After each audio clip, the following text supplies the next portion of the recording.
Hello everyone. तो आज हम लोग मैग्निफिकेशन करेंगे।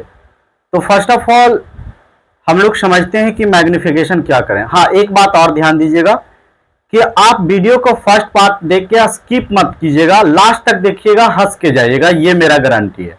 तो चलिए हम लोग मैग्निफिकेशन को लेकर बात करते हैं। तो ये क्लास 10 का ये रिफ्लेक्शन ऑफ लाइट का एक टॉपिक है जो कि बहुत वीवीआई है और ये न्यूमेरिकल के पॉइंट ऑफ व्यू से बहुत ज्यादा काम आता है। तो मैग्निफिकेशन जो होता है बच्चों, वो एक नंबर होता है। मतलब जब हम लोग उसको सॉल्व करते हैं तो एक नंबर आता है और वो नंबर से हम लोग देखकर मतलब ये इमेज का नेचर के बारे में आइडिया लगा लेते हैं कि वो इमेज किस नेचर का है। अब देखिए, अब हम लोग इसके बारे में और समझेंगे। तो देखिए, ये जो मैग्निफिकेशन होता है ये क्या होता है कि it is defined ratio ratio ratio of size of image, ratio of size of image और किसका, साइज ऑफ ऑब्जेक्ट। यानी ये इमेज के साइज का और ऑब्जेक्ट के साइज की रेशियो है, ठीक है। और इसको हम लोग एम से डिनोटेट करते हैं। तो इसका मतलब M is equal to height of image divided by size of object. यानी हाइट ले लेंगे और साइज ले लेंगे और उसका जो रेशियो है उसी को हम लोग मैग्निफिकेशन कहते हैं। यानी मैग्निफिकेशन मतलब आप समझिएगा कि ये height of object divided by size of image, वो जो रेशियो निकल के आता है उस रेशियो को हम लोग मैग्निफिकेशन कहते हैं। और मैग्निफिकेशन को हम लोग स्मॉल एम से डिनोटेट करते हैं।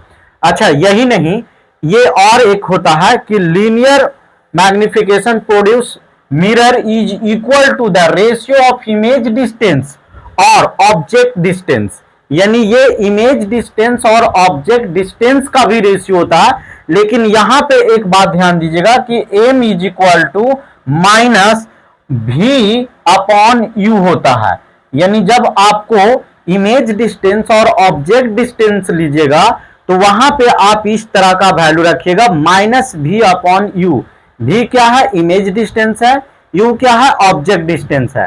तो इसका मतलब कि ओवरऑल यदि आप पता करना चाहते हैं कि मैग्निफिकेशन का फॉर्मूला क्या है, तो m इज इक्वल टू आप चाहेंगे तो आई अपॉन में ओ। इसका मतलब कि height of image divided by size of object, और यही इक्वल होता है माइनस भी अपॉन में यू। यानी अगर जो हाइट दिया हुआ है ऑब्जेक्ट और इमेज का, तो आप इस फॉर्मूला का यूज कर लीजिएगा। अगर जो इमेज डिस्टेंस और ऑब्जेक्ट डिस्टेंस दिया हुआ है तो आप ये फॉर्मूला यूज कर लीजिएगा। ये दोनों मैग्निफिकेशन का फॉर्मूला है, ठीक। और वो जो है, तो अच्छा, मैंने आपको पहला पार्ट में बताया था कि ये एक न्यूमेरिकल वैल्यू है जिससे हम लोग पता करेंगे कि ये मतलब ऑब्जेक्ट और ये इमेज का नेचर क्या है, इमेज का नेचर क्या है, ठीक है। तो ये पार्ट में मैग्निफिकेशन का डिफिनेशन था, मैग्निफिकेशन कहते किसको हैं उसके बारे में था। अब हम लोग बात करेंगे कि देखिए कि अगर जो मैग्निफिकेशन को आप यू और भी और एफ के फॉर्मेट में लिखना चाहते हैं, तो आप जैसे देखिए न्यूमेरिकल बना रहे हैं और आपको ऐसे आ गया भी और एफ आपको दिया हुआ है, उसमें मैग्निफिकेशन निकालना है, तो आप इस फॉर्मूला का यूज कीजिएगा। इस फॉर्मूला का क्या होता है, M is equal to F minus v upon में एफ होता है। ये मैग्निफिकेशन का एक फॉर्मूला हो गया। मतलब किस टर्म में, भी और एफ के फॉर्म में। अगर जो आपको क्वेश्चन यू और एफ के फॉर्मेट में दिया हुआ है तो आपका उसका formula F is equal to M is equal to F upon F minus में यू होता है। तो आप यहां से भी मैग्निफिकेशन निकाल सकते हैं जब ये वैल्यू दिया हुआ हो तब। तो इसका मतलब ये डिफरेंट टर्म्स में हम लोग मैग्निफिकेशन का फॉर्मूला देखें और ये आसानी से लाया जा सकता है। तो हम लोग को अभी प्रूफ दैट नहीं पढ़ना है, इसीलिए हम लोग बात करते हैं। चलिए अब आगे हम लोग बात करेंगे। तो अगर जो देखिए, मैंने जो पहला पार्ट में बोला था कि मैग्निफिकेशन एक न्यूमेरिकल वैल्यू है जिससे अंदाज लगाएंगे कि वो नेचर क्या होता है, वो इमेज का नेचर क्या होता है। तो इस बात पर आप ध्यान दीजिए कि यदि मैग्निफिकेशन +1 आया, यानी आप सॉल्व किए, मैग्निफिकेशन निकाले और अगर जो वो +1 आया तो ऑलवेज वर्चुअल एंड इरेक्ट होगा। अगर जो मॉड मतलब क्या होता है, वो ओनली पॉजिटिव वैल्यू की बात करता है। तो अगर जो मॉड मैग्निफिकेशन निकाले और वो ग्रेटर देन 1 आया, तो मॉड इज ग्रेटर देन 1 आया तो इनलार्ज्ड होगा इमेज का साइज, और अगर जो लेस देन होगा तो हाईली डिमिनिश्ड होगा, और अगर जो m का वैल्यू नेगेटिव आएगा तो ऑलवेज रियल इन्वर्टेड होगा, और m का वैल्यू 1 आएगा तो सेम साइज होगा। यानी आप सॉल्व किए और मैग्निफिकेशन आपको ये फॉर्मेट में निकल के आया, तो आप वहां से इमेज का नेचर के बारे में बता सकते हैं, जैसा कि मैंने पहले बार बोला।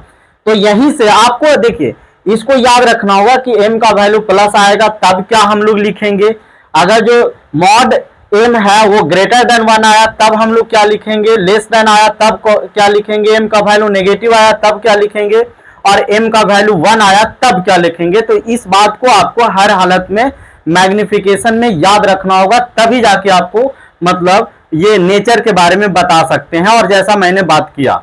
चलिए अब हम लोग इसके नेक्स्ट देखते हैं। तो नेक्स्ट में कुछ बात लिखा हुआ है कि ये वैलिड किसके किसके लिए है। तो ये फार्मूला जो है वो कॉन्वेक्स और कॉन्केव दोनों के लिए वैलिड है। इंडिपेंडेंट नेचर ऑफ ऑब्जेक्ट यानी रियल वर्चुअल इरेस्पेक्टिव, ये पढ़ने के लिए मैंने आपको डाल दिया है कि वो आप लैंग्वेज में वहां से डाल सकते हैं। Magnification can be either positive negative depending on the nature of the image, ये कुछ भी हो सकता है। ये इफ नेगेटिव है तो देन वर्चुअल, वही चीज सारा बात लिखा हुआ है। अब हम लोग एक न्यूमेरिकल इस पे कर लेते हैं ताकि आपको क्लियर हो कि मैग्निफिकेशन को अप्लाई कैसे करते हैं, इसको समझते कैसे हैं। तो देखिए यहाँ पे क्वेश्चन जो कह रहा है कि एक कॉनकेव मिरर है, produce 4 times of magnified image of an object placed at. तो देखिए ये 4 टाइम्स ऐसे करके दिया हुआ है, तो इसका मतलब m का वैल्यू जो दिया हुआ है वो 4 दे दिया है।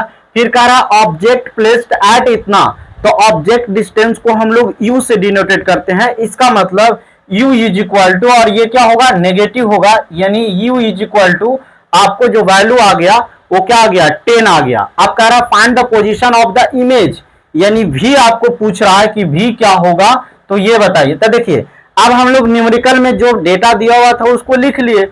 अब इससे हमको आइडिया लगेगा कि ये जो हम लोग पढ़े थे कि यहाँ 2 फार्मूला होता है, यानी ये जो है अगर जो हाइट की बात करेगा तो हम लोग इसको यूज करेंगे, और यहाँ पे इमेज डिस्टेंस और ऑब्जेक्ट डिस्टेंस की बात किया है तो हम लोग इस फार्मूला का यूज कर लेंगे, और इससे ये आसानी से सॉल्व हो जाएगा। तो देखिए हम लोग क्या जानते हैं कि m is equal to minus v upon में u होता है।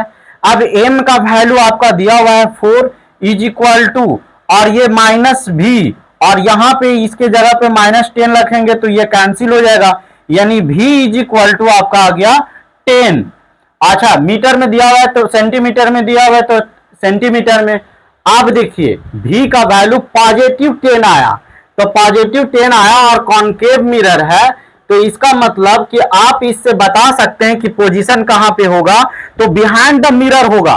क्योंकि अगर जो इधर आ जाता तो नेगेटिव में आता, तो इस साइड में आया यानी 10 पॉजिटिव में आया, इसका मतलब ये जो होगा कॉनकेव मिरर के पीछे बनेगा। तो यही पोजीशन को लेकर बात करने को कहा जा रहा था। तो अब ये बच्चों ये मैग्निफिकेशन हमने समाप्त कर दिया, और ये मैंने बहुत अच्छा से आपको समझाया, और जो जो याद रखने वाला चीज है वो आप याद रखिएगा। अब इसके लास्ट में क्या करेंगे कि इसके बाद में हम लोग मिरर फार्मूला को लेकर बात करेंगे, और फिर ढेर सारा न्यूमेरिकल करेंगे सबको मिला के, ताकि आपको क्लियर हो जाएगा कि यू भी एफ का वैल्यू कब पॉजिटिव कब नेगेटिव लेगा। बस आपको एक बात को ध्यान रखना होगा कि अगर जो ये आपको अच्छा लगता है, समझ में आ जाता है, इससे कुछ बेनिफिट मिलता है, तो आप चैनल को लाइक कीजिए, सब्सक्राइब कीजिए और शेयर कीजिए, क्योंकि इस तरह का एक एक टॉपिक क्लास 10 को मैं कवर कर लूंगा, छोटे से छोटे पॉइंट को भी कवर कर लूंगा। Thank you.